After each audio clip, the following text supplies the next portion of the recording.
So hi, today we will talk about the thermal design in power electronics, and we will see some techniques to calculate the operating temperatures of power electronic circuits. First let's talk about why it is important.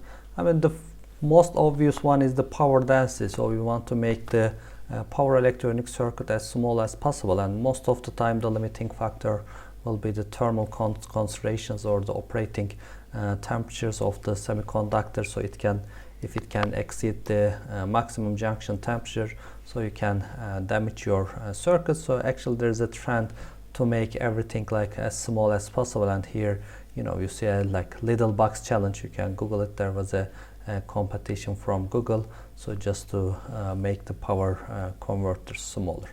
And secondly, the survivability, as I mentioned, if somehow, depending on the operating conditions or ambient temperature, if the temperature of the semiconductors exceed the maximum allowed temperature of the junction, so you can have damages like that, and it can have quite an expensive consequences. And secondly, even if everything seems okay, like working, there's a direct effect on expected life in some materials, and the most common one is maybe the aluminum electrolytic capacitors. So here you see the expected lifetime of a capacitor with respect to its operating temperature. Okay, so this is like 1000 hours. So this is like 10,000 hours, and in 1 year, I think it's around like 8,700 something hours. So this is like 1 year of operation. So it says, for example, if your capacitor is operating at 50 Celsius, so you can have like around 10 years of operating life from that capacitor, but somehow the same capacitor is going to operate around 80 Celsius, then you can expect some failure just after 1 year. And if you are designing something commercial, that kind of effects are really important, and you need to analyze your circuit from the thermal point of view. And also it's not only about the machine side. Maybe you are driving an electric motor, or maybe you have some resistive components and that kind of things. As we know, there's a direct relation between temperature and the resistivity of the materials. And for copper loss, so this is your normal resistivity at room temperature at, let's say, 20 Celsius, and usually that resistivity is multiplied with a factor, like it's shown by alpha temperature coefficient. So it has a positive temperature coefficient, so its resistivity increases with temperature.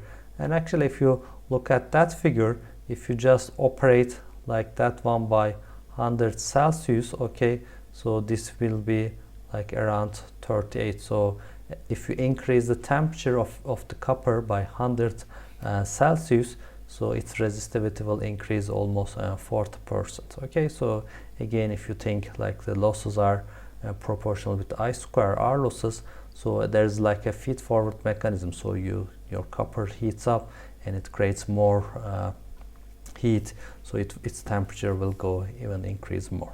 Okay, so you need to be careful about those effects.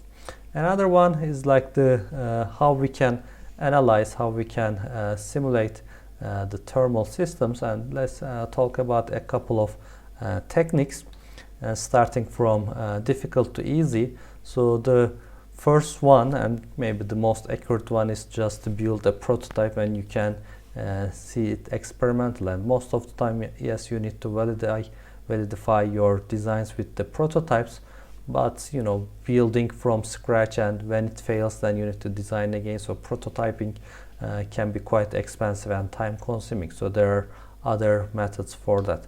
And the other one is the CFD, computational fluid dynamics, and we will talk about these ones, or FEA, finite element analysis. Of course, in this course we are not covering these techniques, but it is good to know of these methods.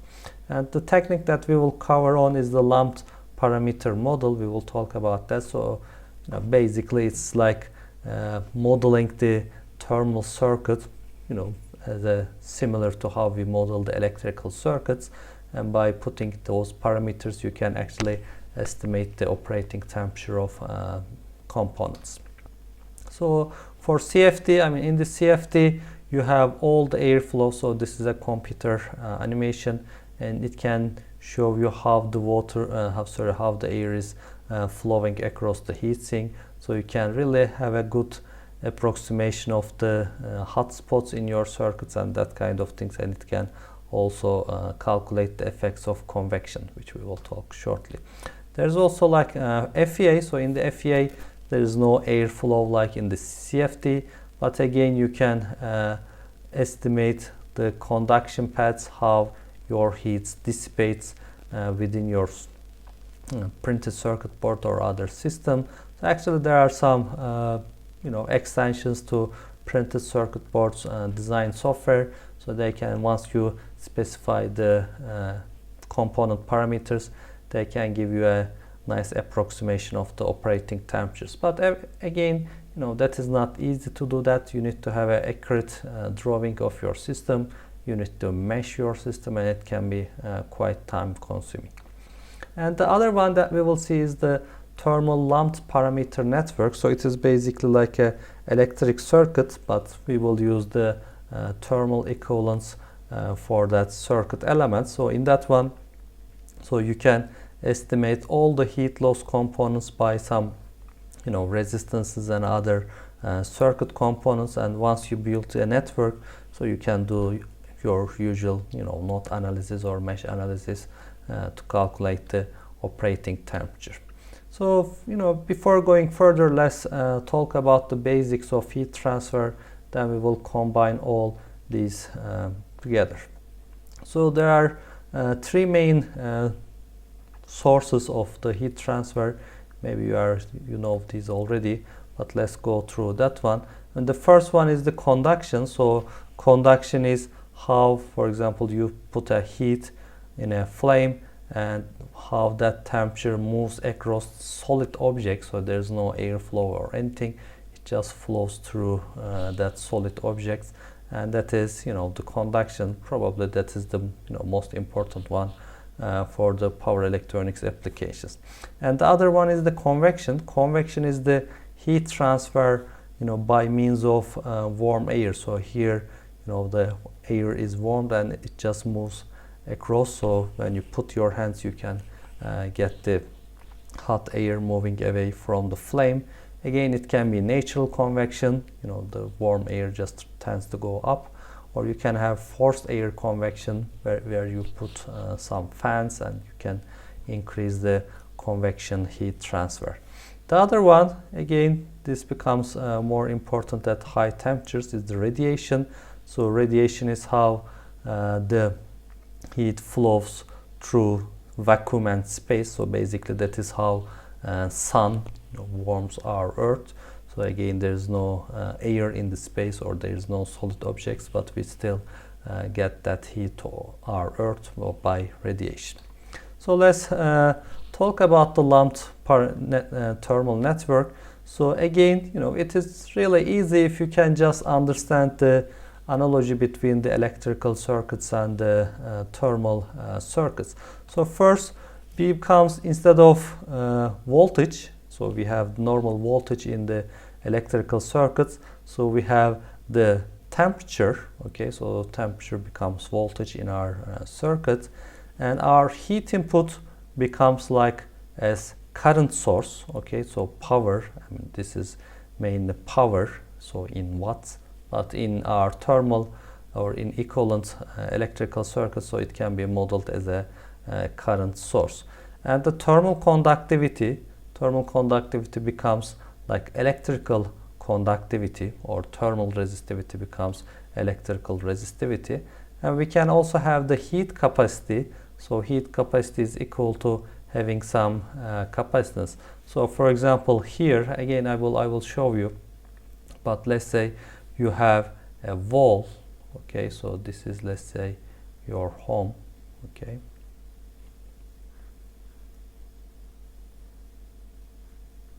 and this is the wall of your house, and you have a heater. Okay, a heater. So heater just produces some heat.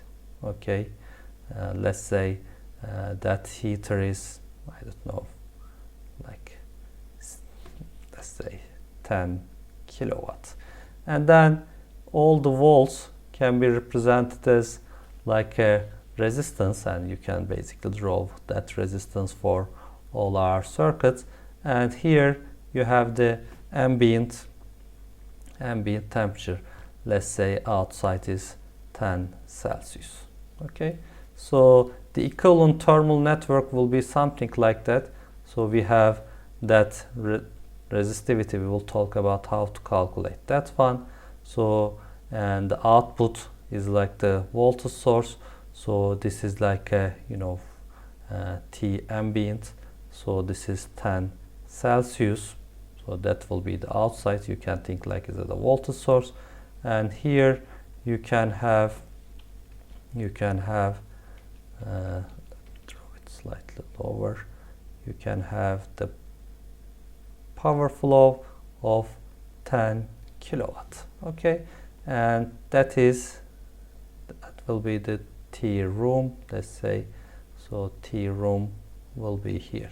So again, if you put more power, the temperature of the room will go up.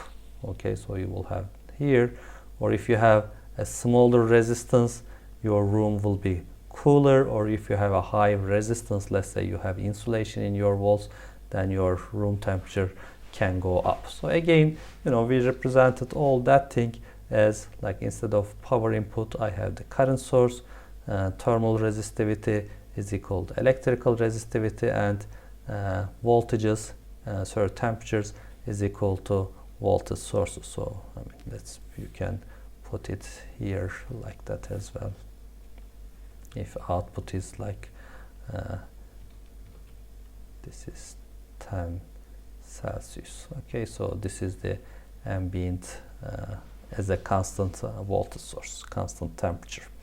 Okay, so let's move on and let's talk about the thermal conductivity. So I'm sure you have maybe drink tea from one of these steel cups, and actually the thermal conductivity is quite high, and you know, the inside temperature when you just fill in a hot coffee or hot tea, the outside temperature will be mostly the same as the contents of the cup, right? So it is not really insulating. So its thermal conductivity is high and its thermal resistance is low.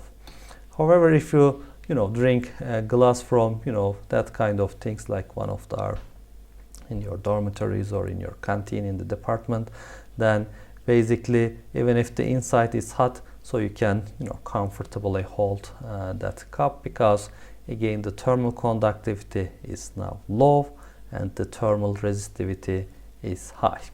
So actually we can define the thermal resistance, and its unit is like Celsius per watt. So it means how many watts do you need just to increase its temperature by 1 Celsius. Okay, Celsius per watt. And again here it can be ambient, and this can be like winding or inside, and then you have the power. Okay, so power again it's like equal to current in electrical circuits. So when you multiply power by Celsius, okay, when you multiply power times Celsius per watt, so you will have delta T, or let's say Celsius. So actually depending on your power, you can calculate what should be the voltage difference or what should be the temperature difference between these two nodes. Okay, so again its definition is like similar to electrical resistance. If you just think of a solid copper, and if you have length, if you increase the length, the electrical resistance increases. If you increase that cross-section area, then its resistance reduces. And we have the same relation here. If you have length, then it increases the resistivity, and area is the A, and K is the thermal conductivity. Okay, sorry, K is the thermal conductivity. I think I didn't write here. This is length, and this is area. So again, if you can have that kind of solid material, that is the length, that is the area, and you can calculate the thermal conductivity in that axis.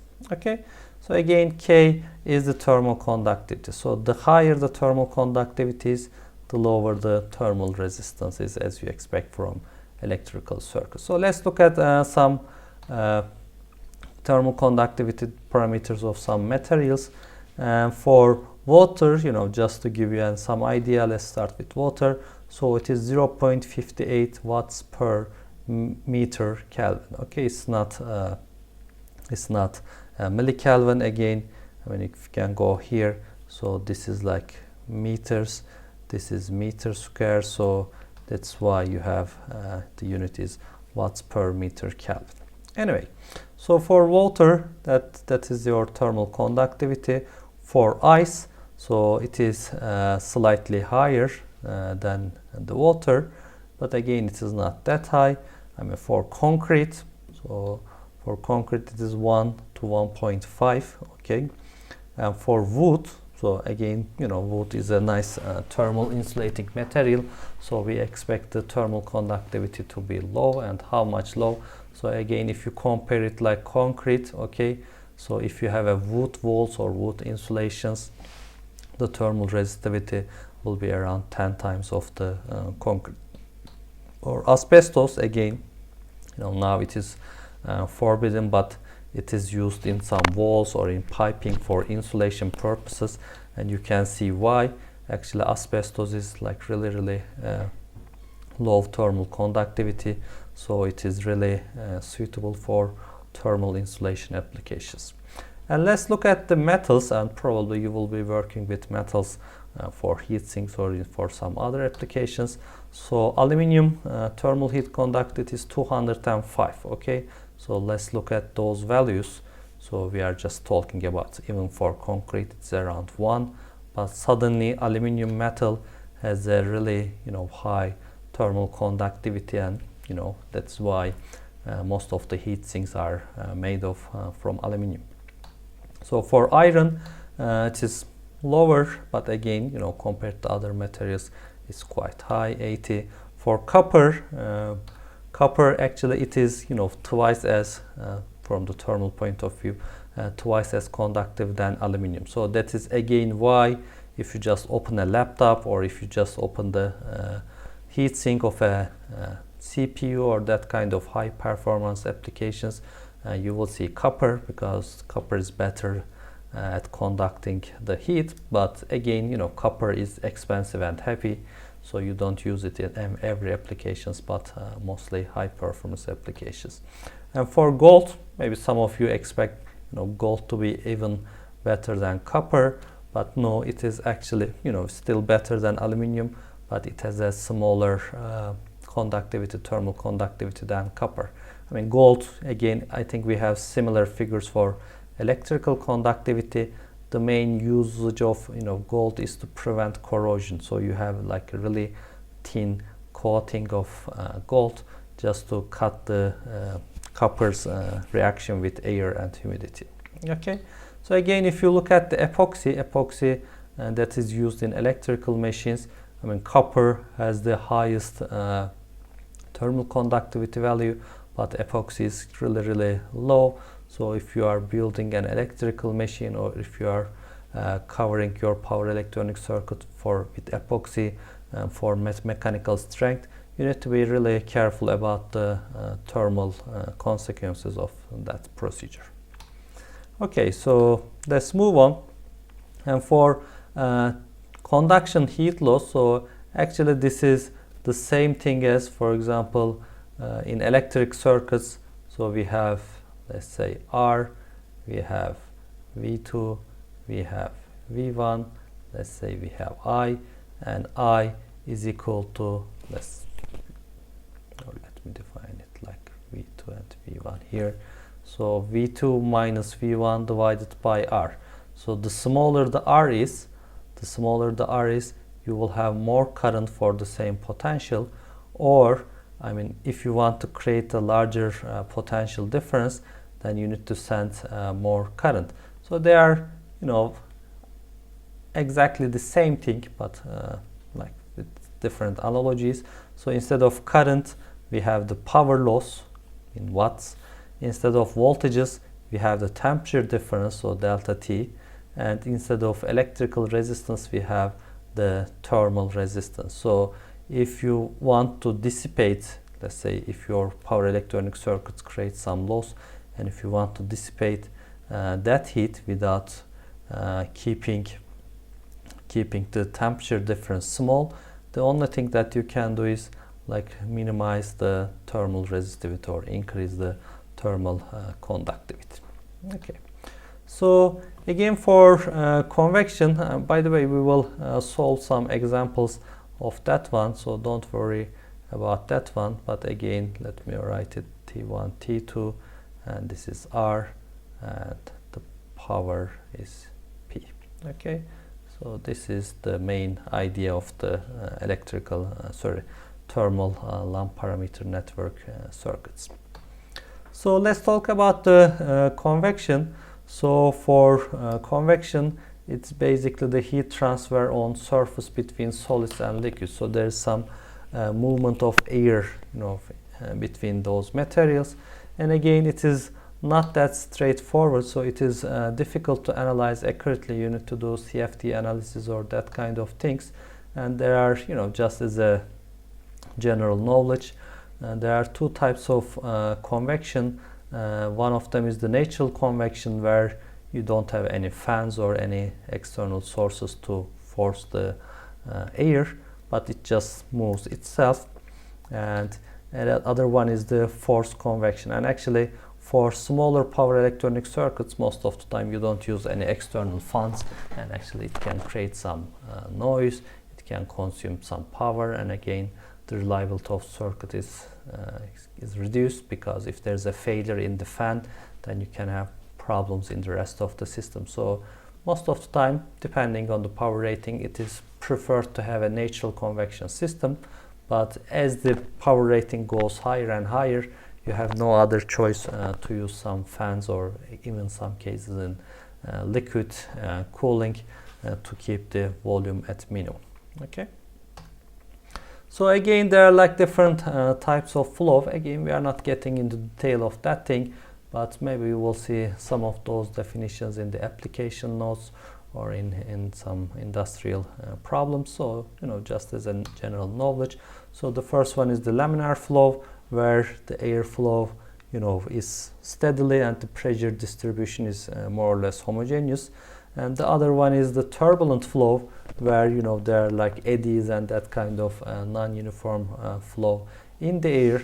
And actually, if you can just use it right, turbulent flow can improve your heat transfer. So in the overall, you can get a better heat transfer.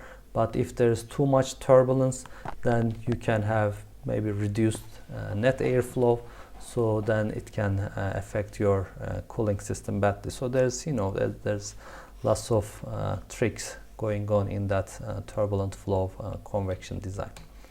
So again, here you see a nice just to express like wind is coming like in laminar flow, and they are hitting the first wind turbines here, and behind that it just creates some turbulence, and the second wind turbine gets more turbulence air. Okay, and there's a nice saying by Heisenberg. I mean, not Walter White Heisenberg, but the real Heisenberg, and actually he was a scientist work on the quantum mechanics and uncertainty principle. Probably you remember it from the modern physics. And he has a famous saying that I would ask God two questions, like the why quantum mechanics and why turbulence. So why did you create those things? And he says, I think he will have answer for the first one. So actually he's trying to emphasize that understanding turbulence is more difficult than understanding and making analytical calculations for quantum mechanics. Anyway, so again, we are not getting into a position of making like really detailed analysis, but there are some rule of thumbs. So, and let's start for analytical calculations. So for the conduction path, we have R is equal to L K times area. But for convection, I mean, if you have a, let's say, some heat sink like that, right? So this is your heat sink, and let's say you have your MOSFET here. Okay, so MOSFET creates some heat, and that heat just transferred to the heat sink, based on the convection. Okay, but from the surface, from the surface of that heat sink, then you will transfer that heat by convection.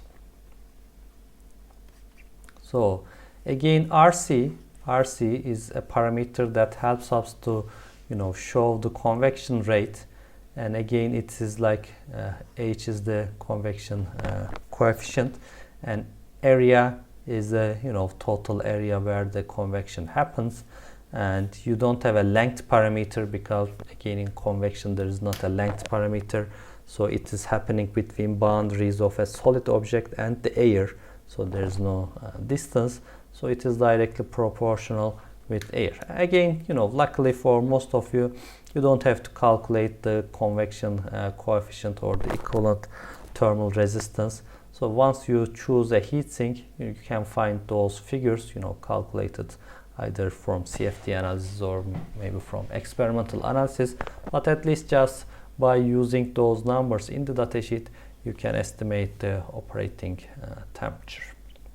So here A is the area and H is the convection heat transfer coefficient, so it is in terms of watts per meter square per Celsius. Okay, so once you multiply it with area, and when you take the inverse, again the unit of RC becomes Celsius per watt. So how many watts it is required to increase the temperature by 1 Celsius. Okay, so again, there are some application notes which can give you some idea about H, but most of the time that calculated value will be available for heat sinks in your data sheets. Okay, so again, it is, if you want to calculate the real convection heat transfer coefficient, it is not easy. It depends on the surface properties, flow rate, density, and there's like lots of different factors like Reynolds number and others, Nusselt number, Prandtl number. So there's again lots of difficult analytical calculations. But again, just to give you an idea, you can find those numbers in the datasheet. But there's some rule of thumbs, and for air natural convection, so you can have, depending on your material as well, you can have 5 to 10 watts per meter square Celsius. So again, so that means if you have 1 meter square, let's say, surface area, so it is equal to 5 to 10 watts per Celsius. Or you can have air force convection, so you can see by just using fans, so you can improve the convection rate quite a lot.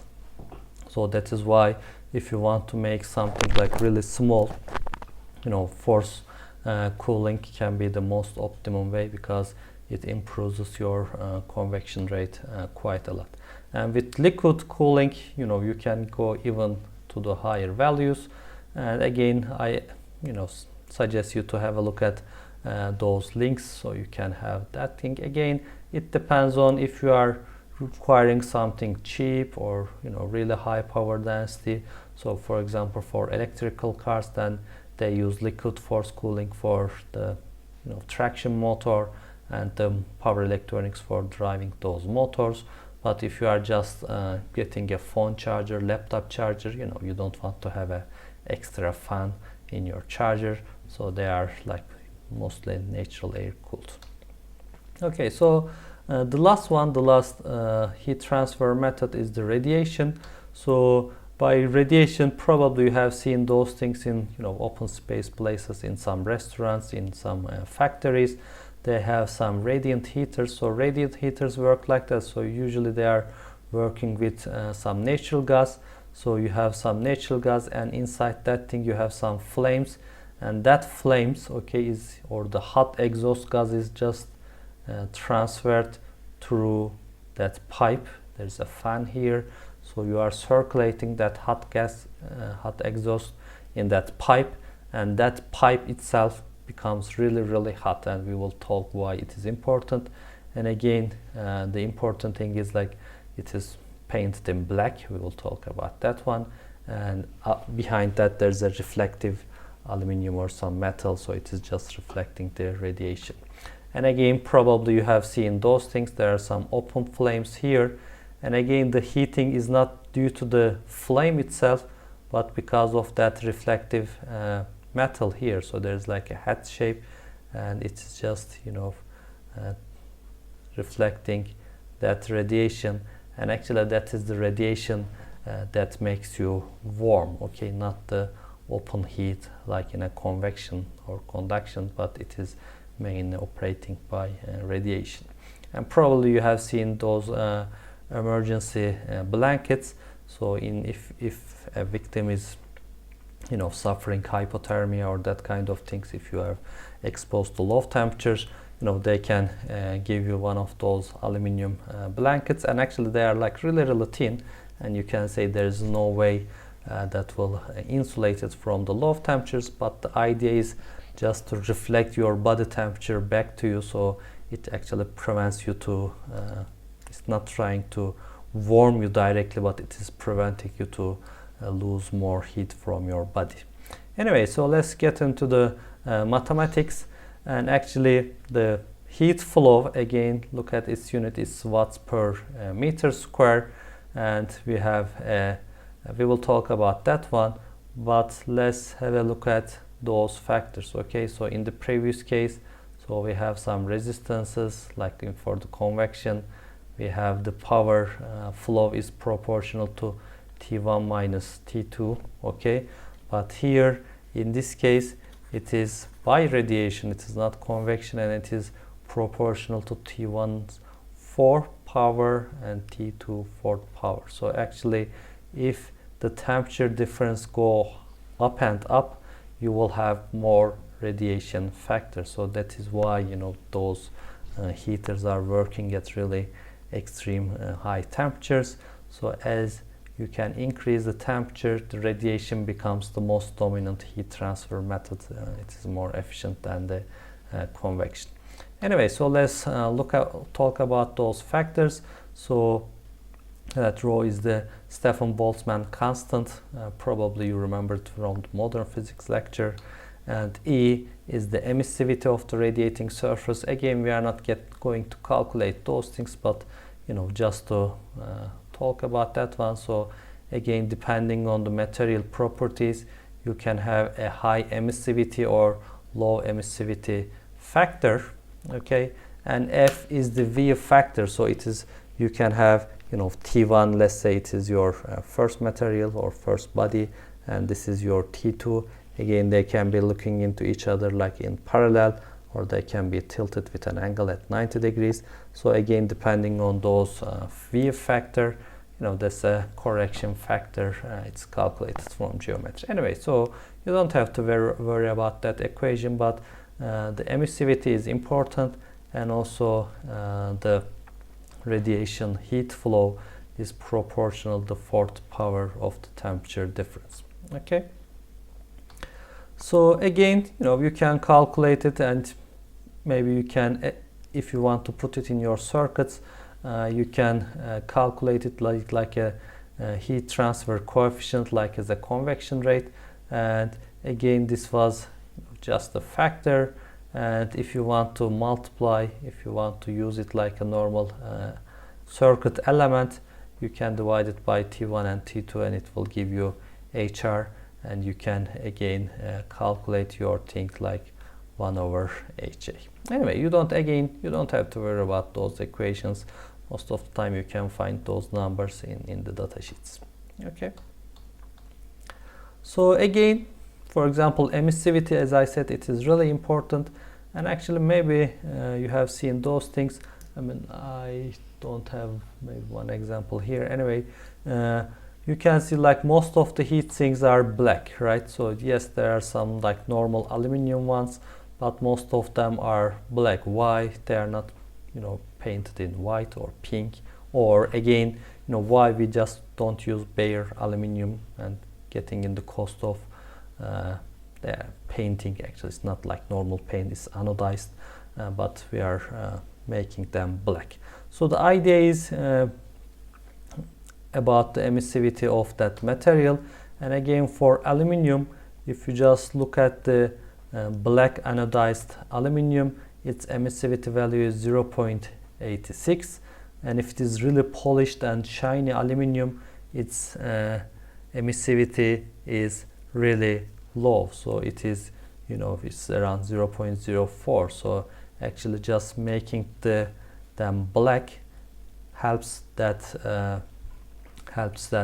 heat sink to get rid of that heat more effectively. Okay, so it can operate at lower temperatures. I mean, this is again mostly true for natural cooled heat sinks. If you have some fan cooled, forced air cooled heat sinks, they can be normal bare color, because once you have the forced air cooling, then you have the most dominant factor as the convection, so the radiation becomes insignificant. So again, depending on the cost, you can have some bare heat sinks for larger applications. Anyway, so you can, again, if you are more interested in that one, you can have a look at those links. Okay, so let's stop for now and we will continue in the next video.